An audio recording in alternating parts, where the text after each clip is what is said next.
Jésus-Christ est Dieu.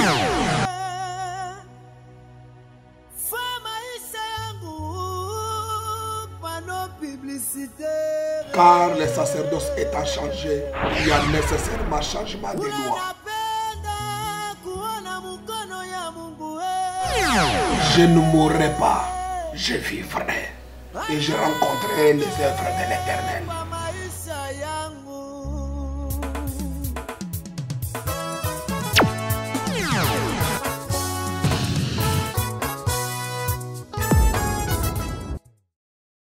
Tu dois quitter dans l'évangile de victimisation. Moi, on m'a fait ça. Tata, moi aussi. Ma tante, pendant qu'il t'envoûte là, qu'est-ce que toi tu fais avec Jésus au-delà de toi? Pendant qu'il mord de ta maternité, qu'est-ce que toi tu fais? La Bible ne dit-elle pas, on reste frères, revêtez-vous de toutes les armes spirituelles, les armes de Dieu. Revêtez-vous, surtout le mot paga. Il est possible que vous puissiez perturber le convoi du monde des ténèbres qui vient déjà dans une cohorte satanique. Bien-aimés dans le Seigneur, shalom, vous tous qui nous suivez partout dans le monde entier, surtout vous qui êtes ici à Lubumbashi précisément, dans la province du Haut-Katanga, que Dieu vous bénisse beaucoup. Nous, c'est le ministère Mupanga Yamoto. Nous sommes dans la sacrificature du ministère Mupanga Yamoto précisément dans la République démocratique du Congo, ici dans la province du Haut-Katanga.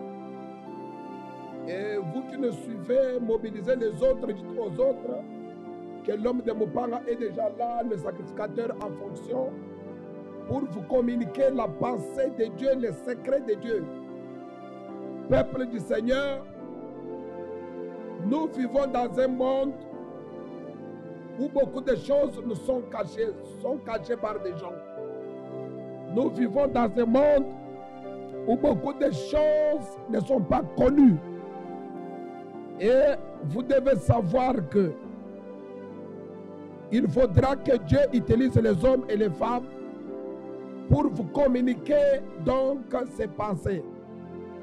C'est à ce titre-là que le Saint-Esprit m'a pris en otage pour venir partager avec vous sur quelques secrets de Dieu.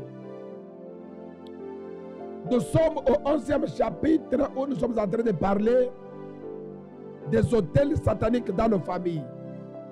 Renversement des autels dans nos familles qui sont érigés sous la dictée de Satan. Mais avant cela, nous allons prier. Seigneur notre Dieu, ta parole déclare: comment entendront-ils s'il n'y a pas de gens qui leur parlent de ta part? Que ce message que nous voulons communiquer à ton peuple apporte la paix, la restauration et la quiétude. Au nom de Jésus-Christ, Mupanga Yamoto, j'ai ainsi prié et nous disons Amen. Peuple du Seigneur, nous avons, pour ceux qui nous suivent tous les jours, défini largement ce que c'est un autel. L'autel, donc, pour récapituler, devient un endroit où l'on dépose des sacrifices qui permettent au sacrificateur, à celui qui sacrifie, d'entrer en communion avec le monde des esprits, d'entrer en communion avec Dieu. Ça, il s'agit des autels de Dieu.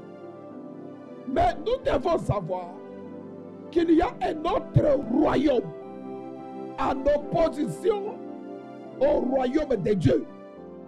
Il s'agit du royaume de Satan, qui a des agents, qui a aussi une liturgie diabolique. Et cette fois-là, cette liturgie qui lui permet d'embrouiller les gens, de détruire les vies des gens, de voler les bénédictions des gens et même d'égorger quelques-uns. Peuple du Seigneur, la parole est capable de vous restaurer, quelles que soient les conditions dans lesquelles vous vous retrouvez. La parole est capable de vous maintenir dans les conditions qui sont favorables, mais qui sont déjà attaquées, que l'on sache ou pas, par les ennemis qui nous environnent. La Bible dit, Nous sommes environnés d'un grand nombre de témoins. Qui sont ces témoins? Est-ce les témoins de Dieu ou les témoins de Satan? Mais au moins, et les témoins divins et les témoins sataniques nous environnent. Voilà pourquoi plusieurs se posent des questions sur des catastrophes dont ils sont victimes. Plusieurs se posent des questions sur certaines situations, certains chaos qui s'installent, qui sont érigés comme des bâtiments, des édifices dans leur maison, dans leur vie. Mais nous avons des réponses comme la Bible déclare. Ceux qui nous environnent ne sont pas seulement les anges. Ceux qui nous entourent ne sont pas seulement les anges, mais aussi des esprits mauvais, mais aussi des applications sataniques, des applications qui peuvent détruire la vie de quelqu'un. Qui a dit amen là-bas? C'est pourquoi que le mot reste debout pour contrôler ton environnement et ton système.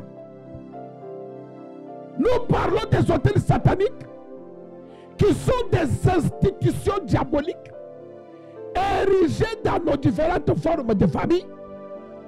Les hommes qui les ont érigés sont passés, mais ces institutions sataniques sont restées. Et elles sont légiférées. Elles sont gérées par des agents diaboliques qui sont dans nos différentes formes de famille. Et aujourd'hui, on se pose de multiples questions. On va lire une écriture très importante dans Matthieu chapitre 21, à partir du 33e verset jusqu'à même au 37e verset. Nous lisons au nom de Jésus-Christ. La Bible déclare: écoutez une parabole, une autre parabole. Il y avait un propriétaire qui planta une vigne. Il l'entoura d'une haie et y creusa un pressoir et construisit une tour. Puis il loua à des vignerons et partit en voyage. Lorsque le temps de la récolte fut arrivé, il envoya ses serviteurs vers les vignerons pour recevoir sa part de récolte. Mais les vignerons s'emparèrent de ses serviteurs. Ils battirent l'un, tuèrent l'autre et lapidèrent le troisième. Vous allez continuer la lecture, mais la pensée c'est quoi? Peuple du Seigneur, cette parabole est donnée par Jésus. Jésus parlait en parabole, mais ces paraboles cachaient de grandes vertus et de grandes richesses spirituelles. Parmi les richesses spirituelles, il y a la pensée des autels qui est cachée ici. Dans cette écriture, Jésus montre qu'il y a un monsieur, un homme qui avait sa vigne, une plantation, qui avait son champ de vignes. Et il a engagé des serviteurs, il a engagé des vignerons. Dans ce champ, il y avait un pressoir. Dans ces champs, il y avait aussi même une tour. Mais la Bible déclare, lorsqu'on arrivait à la moisson, à la récolte, pour cueillir les résultats de ce travail, le propriétaire du champ envoie des serviteurs. Ils sont tués par les vignerons. Jusqu'à ce qu'à la suite du temps, il va envoyer son fils unique qui sera aussi tué. La Bible termine pour dire que lorsque le propriétaire viendra, que fera-t-il de ces vignerons qui se mettent à tuer, qui se mettent à abattre ceux qui sont envoyés dans ces champs pour prendre la moisson? Waouh! Peuple du Seigneur, nous sommes nés dans toutes formes de différentes de familles. La pensée de cette écriture, c'est l'image d'Israël dans la chair. Les gens dont il est question, c'est Israël dans la chair. Mais Israël comme peuple, Israël aussi comme famille, il y avait là-bas tout un sacerdoce. On nous présente une tour, mais au devant de cette tour, il y a le pressoir. Or, le pressoir, son travail, c'est de pouvoir presser le raisin et ressortir le vin. N'oubliez pas que si le vin, c'est une boisson que toi, tu peux prendre facilement. Mais pour Jésus, le vin, c'est le sang. Prenez et buvez, car ceci est mon sang.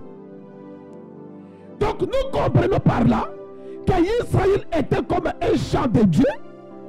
Quand les serviteurs sont envoyés là-bas pour récolter dans ces champs, ils étaient tués. Qui sont ces serviteurs? Ce sont les prophètes qui venaient et qui étaient tués jusqu'au dernier prophète qui est Jésus. Il a été tué en Israël par ses frères qui se violaient. Pourquoi? Parce qu'ils avaient leur sacerdoce.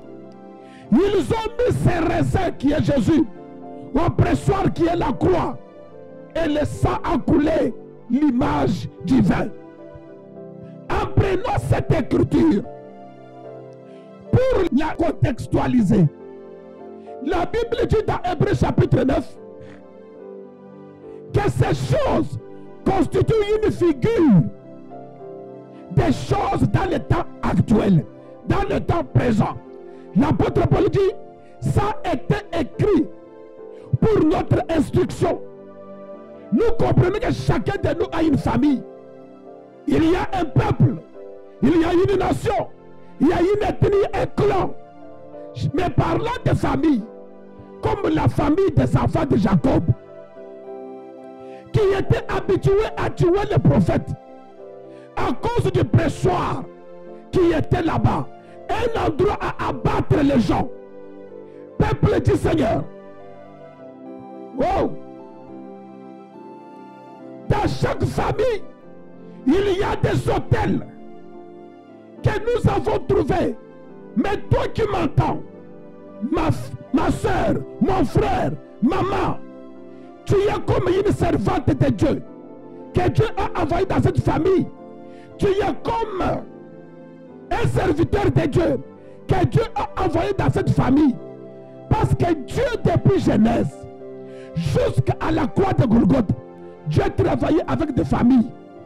Et Dieu connaît la valeur qu'incarne la famille. Dieu connaît la valeur qu'a une famille. Dieu connaît l'importance d'une famille. Mais le diable, comme usurpateur, dans ses habitudes, il est venu s'interférer, usurper. Il est entré dans nos familles pour détruire et détourner. Wow. Détourner les familles.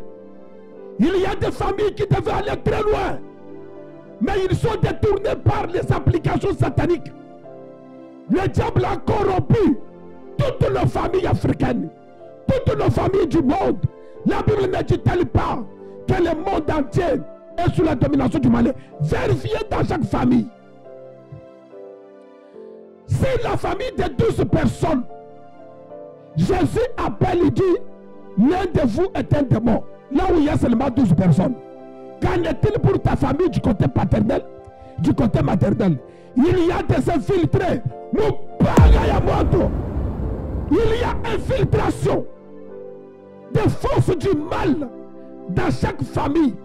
Que vous soyez des blancs, que vous soyez des jaunes ou des noirs. Le diable n'est pas omniprésent, mais le diable a des agents et ses formules dans chaque famille. La Bible dit que la prudence fait défaut, le peuple tombe. On ne te demande pas de fuir cette famille, mais on te demande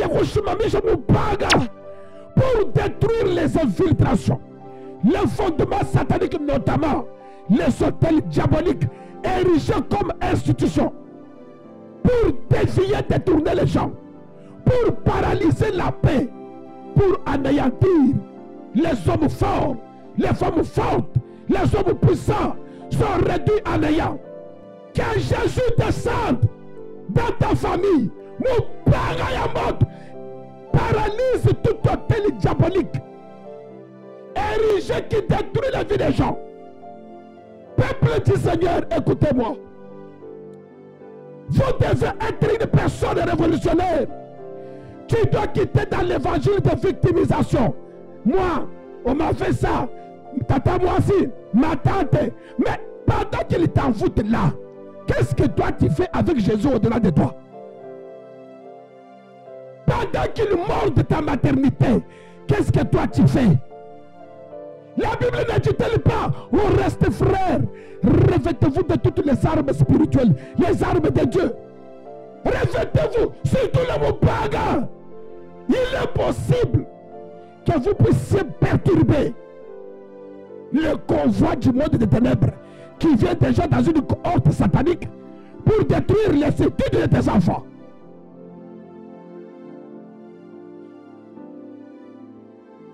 La Bible déclare tous les serviteurs qui étaient envoyés pour amasser, récolter les choses dans les champs de leur père, ils s'étaient tués.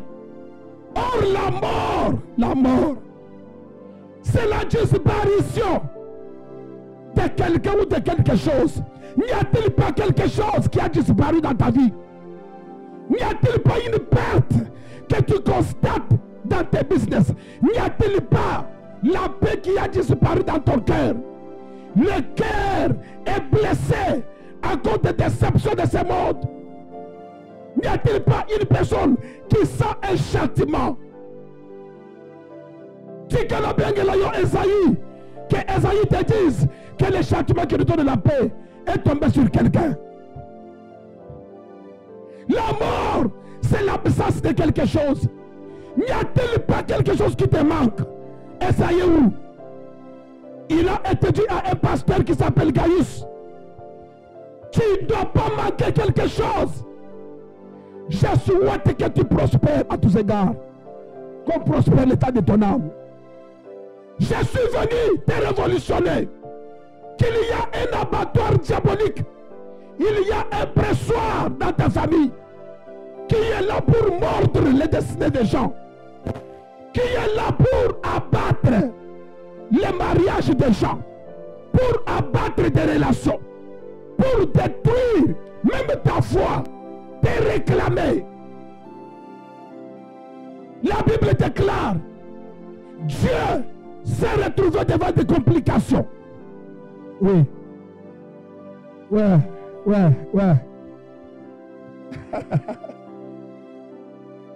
Au commencement, Dieu créa les cieux et la terre.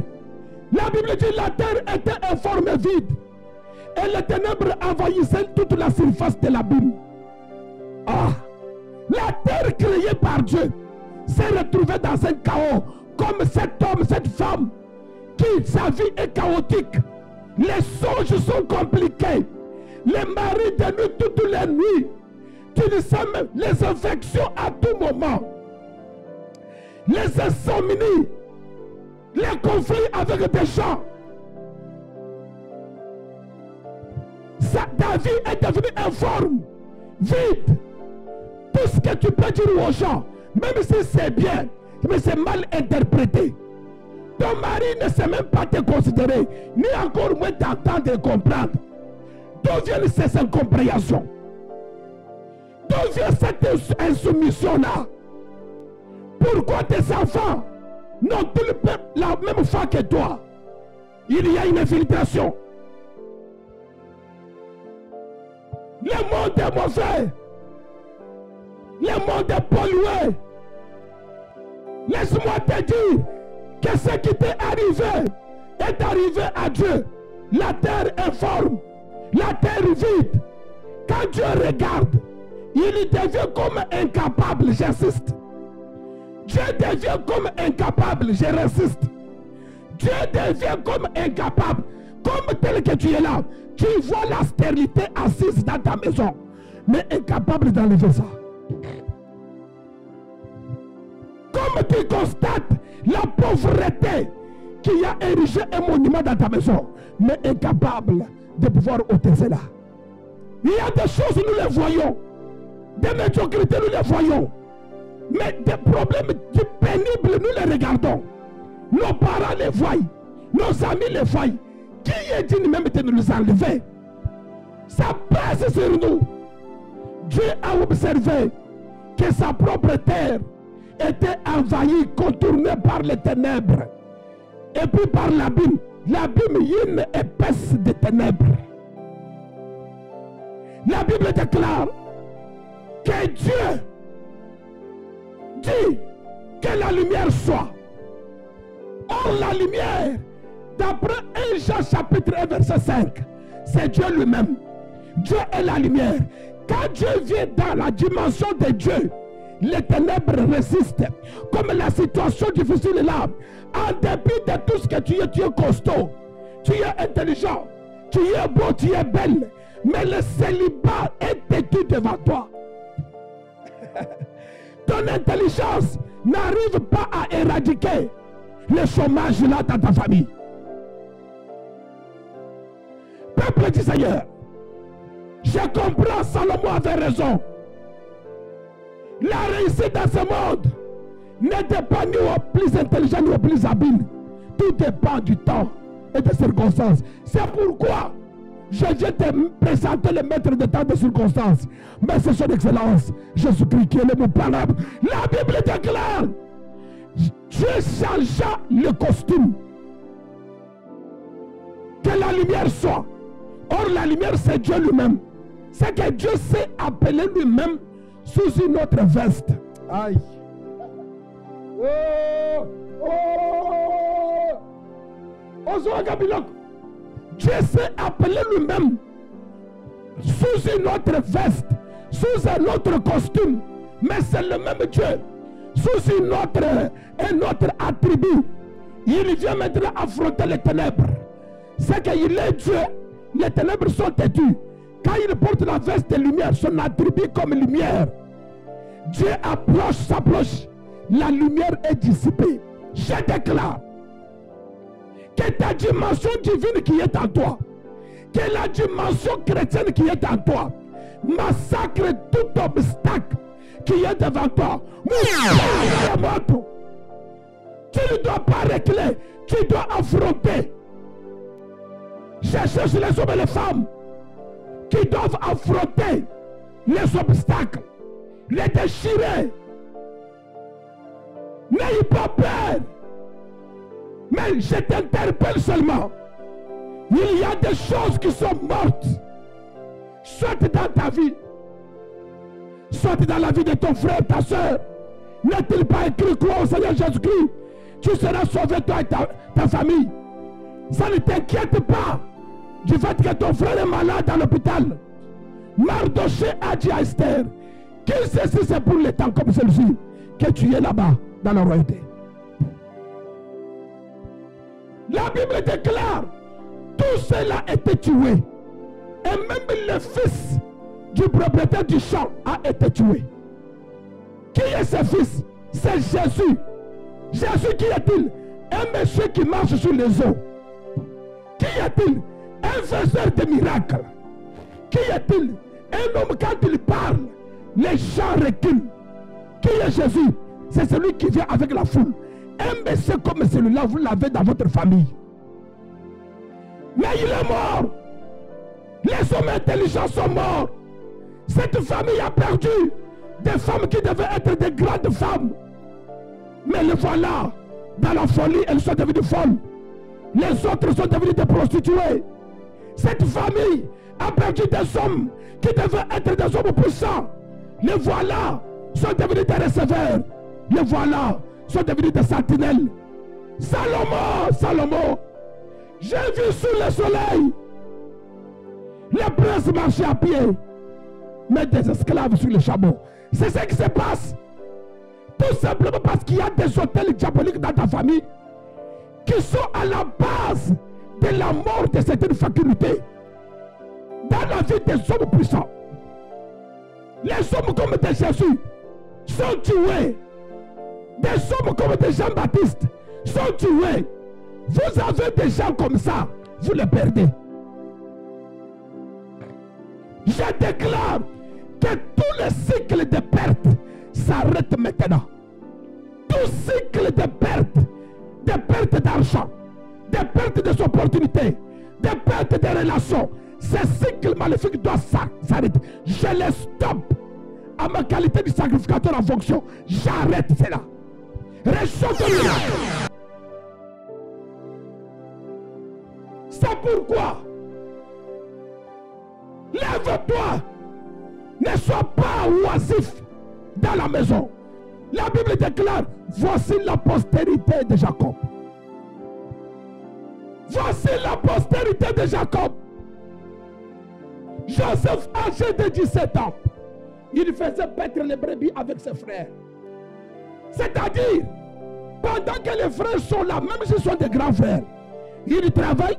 Joseph aussi doit travailler. Il ne doit pas dire que je suis un enfant. Les sorciers font leurs travaux. Toi aussi, chrétien, tu dois te lever. Tu sais, je vous parle à moi.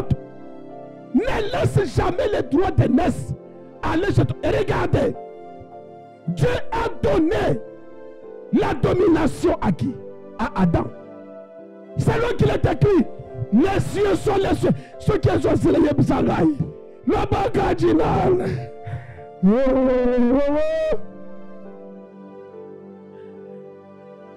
Peuple du Seigneur, Dieu a dit à Adam, soyez féconds, multipliez, dominez, assujettissez, multipliez, remplissez la terre. Celui qui avait l'autorité, le pouvoir de dominer, c'était Adam. Les psaumes 115 stipule, les cieux sont les cieux de l'Éternel. Il a donné la terre aux hommes. C'est que l'homme devait dominer sur la terre. L'homme, c'est à lui qu'on a donné la terre. La terre n'a jamais été donnée à Satan. La terre n'a jamais été donnée aux anges. Mais la terre, c'est en fait un don qu'on a fait à l'homme.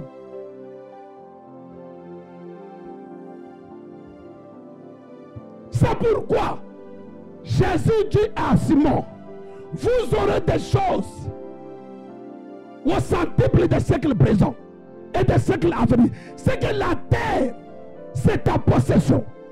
Israël a quitté l'Égypte, pas pour aller au ciel, mais pour aller prendre une terre. Et toutes les richesses qui étaient dans cette terre-là. La terre, c'est pour toi, l'homme qui me regarde. Et tout ce qui est sur la terre, c'est pour toi. Mais comment la Bible vient-elle nous dire que le monde entier est sous la domination du malin? Le malin là, comment est-il devenu fort pour dominer? Qui lui a donné cette domination? Parce que ça n'a jamais été la dictée de Dieu. Dieu n'a jamais dit ça à Satan. En lisant le prophète Moïse, Moïse, dans sa dimension prophétique, il détecta que l'homme à qui Dieu a donné l'autorité, la validé de dominer, c'était Adam. Quand ils ont commis le péché, Dieu vient pour chercher la personne qui avait la responsabilité, qui était habilité, qui avait le pouvoir de dominer. C'est Adam. Adam enlève le pouvoir, il le remet à Ève. Il transfère, c'est la femme que tu m'as donnée. Comme cet homme, cette femme, toujours dans la victimisation. Oh, tata, moi, c'est maï. Oh, telle personne m'a fait ça. Mais il t'a fait ça, toi, tu as fait quoi? Tu dois prendre conscience de tes responsabilités. Je vous ai donné le pouvoir, pas de rester stagnant, pas de stationner, mais de marcher sur les serpents et les scorpions. Tu ne dois pas être là pour que les gens aient pitié de toi. Oh, Miko malade. Oh, besoin de son temps, la terre. Besoin de pas pauvre. Tu n'es pas pauvre. Prends conscience. Adam donne à la femme. La femme n'est rien. Dieu prend, il tourne le dos à Adam. J'ai vu Dieu en train d'aller chez Ève. C'est que pendant ce temps, Adam a foulé la grâce aux pieds. Il a perdu même l'autorité qui lui a été donnée. Pendant ce temps, l'autorité était dans une instance de Ève. Comme tel que nous sommes là, il y a quelqu'un, pendant que tu es ici, il y a des bénédictions qui ne sont plus dans ta juridiction, mais sont quelque part emprisonnées, sont utilisées quelque part dans une autre instance satanique. Dieu vient vers Ève. Ève, et toi alors? Ève dit, c'est le serpent. Dieu quitte là où il y avait Ève, il va vers le serpent. On demande au serpent, le serpent ne dit rien. C'est que c'était ce jour-là que la domination qui était chez Adam est allée chez Ève. Ève, par insensibilité, il a remis ses bâtons de commandement au serpent. Et le serpent n'a rien. C'est depuis ce jour-là que Satan récupéra la domination d'Adam. C'est ainsi que il va dire à Jésus, ces choses m'ont été données. Ça signifie que toi et moi, nous ne sommes pas dans une génération où nous devons nous laisser comme ça victimes. C'est victimiser. Non. Il est écrit devant le mien cœur. Quand l'un tombe, oui, s'il tombe, l'un relève l'autre. Les deux qui sont tombés, c'est le premier Adam et le dernier Adam. Tous, ils sont tombés. Parce que le premier Adam était mort. Si tu manges, tu mourras. Le dernier Adam aussi était mort à la croix. Mais quand ils sont tombés, le dernier Adam qui était fort a relevé l'autre. Mais ce qui m'intéresse est qu'il s'est rendu compte que Satan, le serpent, a pris la domination de mon frère Adam. C'est ainsi qu'il est allé écraser la tête du serpent à Golgotha.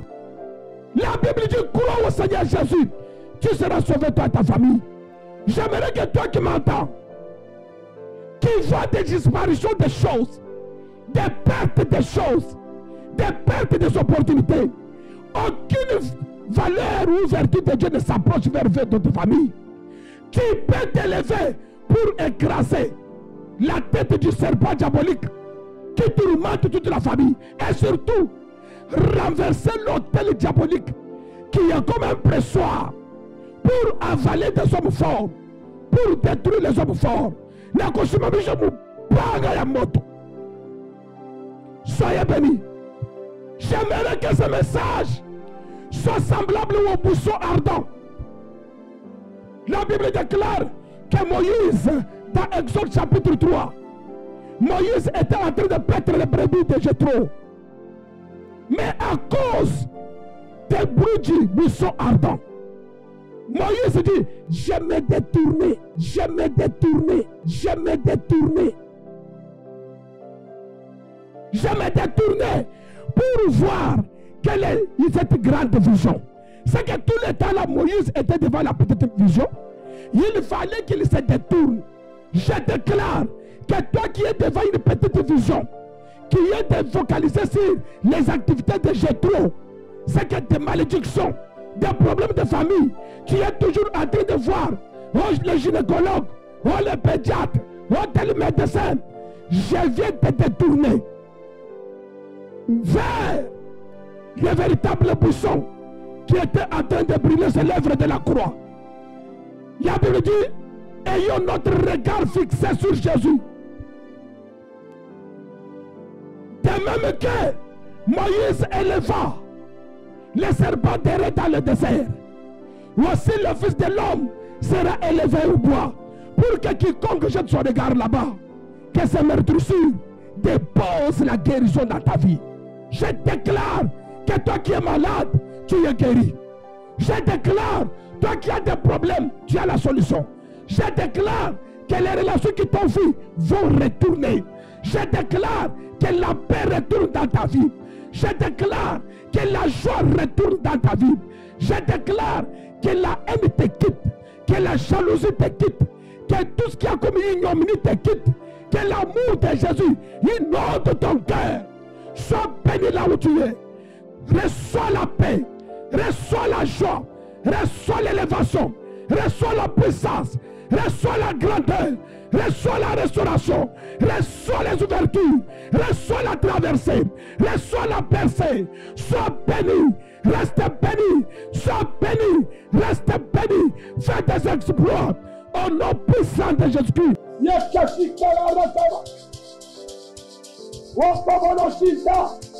Jésus-Christ est Seigneur. Jésus-Christ est Dieu. Yesu Zanzambe. C'est celui qui a des problèmes. Chante un cantique de louange. Il dit que Jésus-Christ est le Seigneur.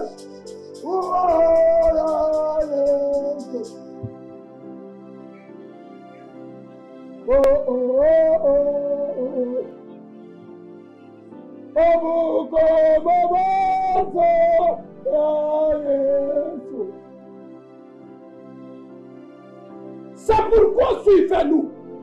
Envoyez vos requêtes de prière. Nous sommes ici au Bel-Air, sur chaussée appelée anciennement chaussée de Kassena.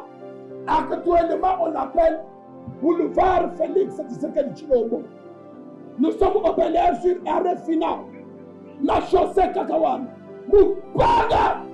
La Bible déclare, mieux vaut manger le pain sec que d'habiter dans la maison de viande, mais pleine de querelles. Mieux vaut manger le pain sec avec pain. Le pain sec, je comprends qu'il y a deux pains. Le pain qui a été trempé dans le vin et le pain qui est sec. Le pain sec, c'est celui qu'on a donné à Pierre, à Jean et aux autres. Tandis que le pain trempé, c'est celui qu'on a donné à Judas Iscariote. Ce que nous te donnons ici, c'est le pain sec. Prends le pain sec, ça procure la paix. Quitte dans les histoires de pain trempé, ça va t'amener à la pendaison, à la trahison. D'où viennent ces maladies-là? D'où viennent ces guerres dans mon pays? D'où viennent tout ce qui a comme des instabilités? Quel est Dieu de grâce? Lui qui est le véritable pain sec. Accorde la paix à mon pays. Accorde la paix à ma nation. La paix dans cette famille. Il y a une famille déchirée. Les hommes marchent avec des problèmes dans le cœur. Le cœur de l'homme n'est pas seulement méchant, mais il y a des cœurs qui ont des stress, qui ont des regrets, à cause de déceptions. Les cœurs torturés. Il y a des hommes qui vivent des tortures dans leur cœur. Les échecs sont multiples, se sont multipliés. Pierre a dit, à qui irions-nous? Seigneur, c'est toi qui as les paroles de la vie éternelle. Que cette parole restaure la marche de quelqu'un. Que cette parole restaure la maison de quelqu'un. Liban, autrefois tu es heureux, mais dans ton cœur tu es abattu. Siméon a dit, cet enfant ne sera pas seulement les de contradiction pour plusieurs, mais aussi, s'il y a la chute, il y a aussi le relèvement pour les autres. Que toi qui me suis, tes affaires soient relevées, ton travail soit relevé, ta maison soit relevée, ta profession soit relevée. Relève-toi! Tu t'as agenouillé, relève-toi! Jésus m'a envoyé à ma qualité de sacrificateur établi dans ma nation. Que tu n'as pas droit à une position inadéquate comme ça. Tu as droit de vivre la gloire de Dieu tout en étant sur la terre. Reçois cela. Reçois encore. Jamais y a-t-il le Yikabod. Je proclame le Kabod de Dieu dans ta vie. Reçois encore. Qui t'a dit que tu échoueras là? N'est-il pas écrit que la gloire de Dieu, c'est de cacher les choses? La gloire des rois, c'est de sonder. Il y a un Dieu qui cache et il y a un roi qui vient sonder. Dieu avait caché pendant que le diable s'est joué. Pendant que l'ennemi, le diable s'est joué avec des gens. Dieu avait caché la rédemption. C'est ainsi que quand le véritable roi est venu, il a dit à Simon, laisse-moi aller là-bas. Je suis dans le parcours pour aller sonder ce que l'Éternel avait caché depuis les temps anciens. L'apôtre Paul déclare Nous prêchons la sagesse mystérieuse cachée de Dieu. Cette sagesse qu'aucun chef de siècle n'a connue. Car s'ils avaient su, ils n'auraient pas crucifié les Seigneurs des gloires. La sagesse cachée mystérieuse de Dieu, que Dieu avait cachée, c'était l'œuvre de la croix.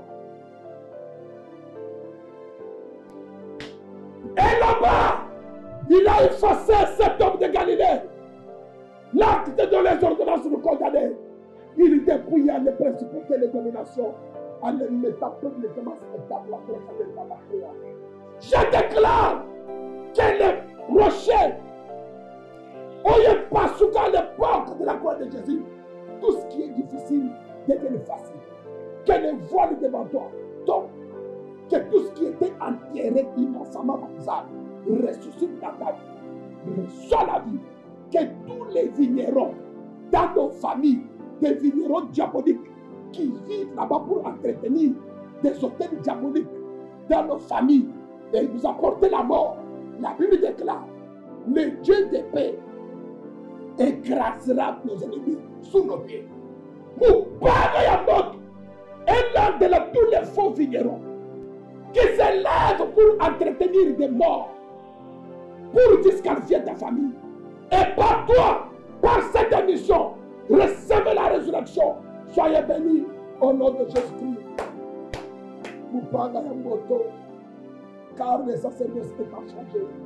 Il y a des sacerdoces changés. Jésus-Christ est Dieu.